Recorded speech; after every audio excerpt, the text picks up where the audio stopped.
Many of Israel's enemies are trying to rewrite Jewish history, denying the Holocaust, and pretending thousands of years of Jewish connection to this land didn't exist. And sadly, National Infrastructure Minister LANDAU says many Israeli youngsters don't even know their own history. Over the past few decades here in Israel, we have neglected that. And we haven't really told the story of our people, of our heritage. I guess most of the children doesn't think history is really important. They are very busy on the Facebook. Israel's answer to this is the Heritage Project.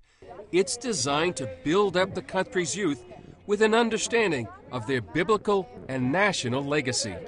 We should know our case. We should be convinced on it, and we should be prepared to defend it. And it doesn't come without a fight. Palestinians rioted after Prime Minister Benjamin Netanyahu added 2 biblical sites in the West Bank, biblical Judea, to the heritage list.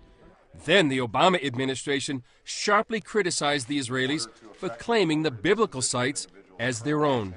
The Cave of the Patriarchs here in Hebron is one of those places. The biblical forefathers Abraham, Isaac, and Jacob and their wives are buried in this shrine, but the Islamic authorities say the Jews have no history here. Abraham, he never was a Jew. He was a Muslim, pure Muslim according to the Quran. The cave is divided into a mosque and a synagogue, so each faith has a place to pray. Israel says its plans would improve the site for Muslims and Jews alike. That doesn't work for the head of the Islamic authorities in Hebron, who says this site is holy only to Muslims.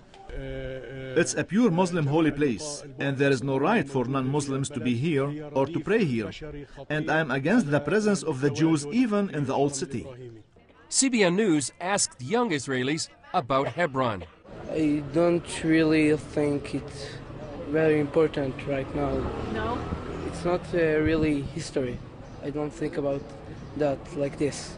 I think the situation there is very difficult, and there are problems on both sides, and for that reason I don't like to visit. Hebron?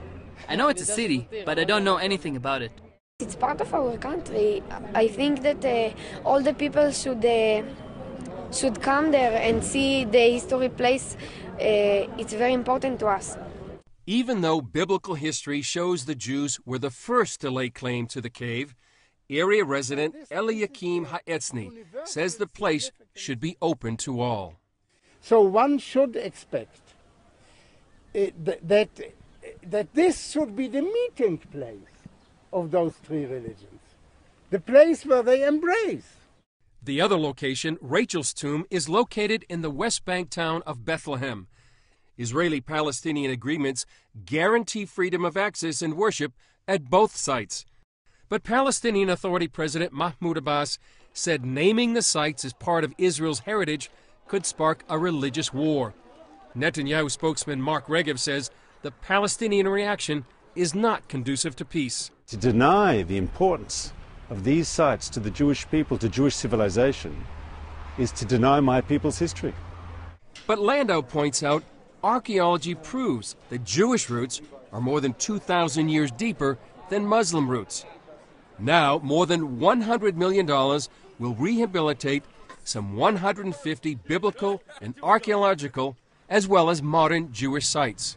Those sites include Qumran, where the Dead Sea Scrolls were found, Tel Megiddo, which overlooks the valley where many scholars believe the nations will gather for the Battle of Armageddon, and Caesarea, where Pontius Pilate ruled, and Cornelius, the first non-Jew, came to believe in Jesus.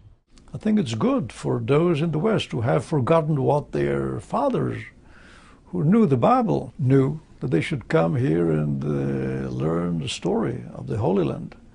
LANDAU said it's important for Israelis and all Westerners to know their own heritage and be prepared to defend it. 14-year-old Shira agreed. We can't live here without knowing the past. Chris Mitchell, CBN News, Hebron.